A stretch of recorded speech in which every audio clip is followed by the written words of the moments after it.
Okay, just something I figured out here on the video I just made. I was trying to figure out if you could add a scope file to your vehicle history file. And we'll go back here. Here we can see in our vehicle history we have the scope file that or the scanner file that we just created. But if we go over here to attachments, and if you click on the add icon, we'll clear this out of the way. We're in the shop stream. Since we made a scope file, we'll just click on scope multimeter, and this here's the whole list of our files. The trouble is here, it's going to be kind of hard to find it, but if you labeled it well, it shouldn't be that hard. And we labeled that one as an 08 ignition file, so it was right here, 08 ignition 54. I'm pretty sure that's the file we had. We'll just click on that, and that gets added to the file name thing. And we'll click open. And here we see, just like that, that file was transferred from our scope file folder over to our vehicle history file. So we'll go back now to vehicle history. And here we can see that if you make a scope file, I haven't figured out a way to directly move it over to your vehicle history, but if you do it this way by clicking over there, oops, we'll go back. We'll open up the vehicle history again. View.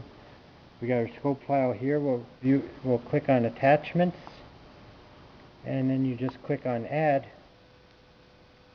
You have to clear the keyboard out of the way, and if you just click on, it'll open up automatically the shop stream.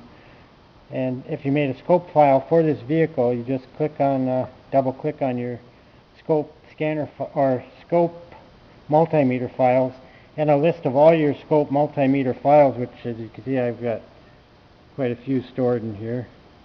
But if you named it so you can recognize the name of that file, just highlight it on here.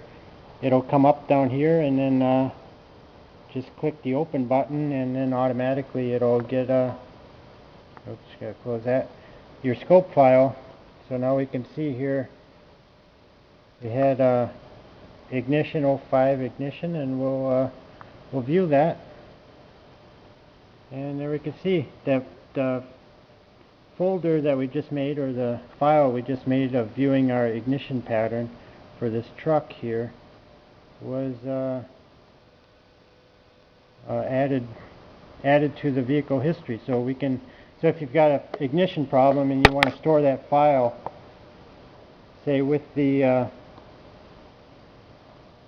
you want to store that scope file with the vehicle history, it is possible to do. I couldn't figure out the quick way to do it, but if you do click on that add button, you can add it. So just for your added information on, this is with the Verus. This is a Generation 1 Verus with 12.2 in it. So I guess that's about it.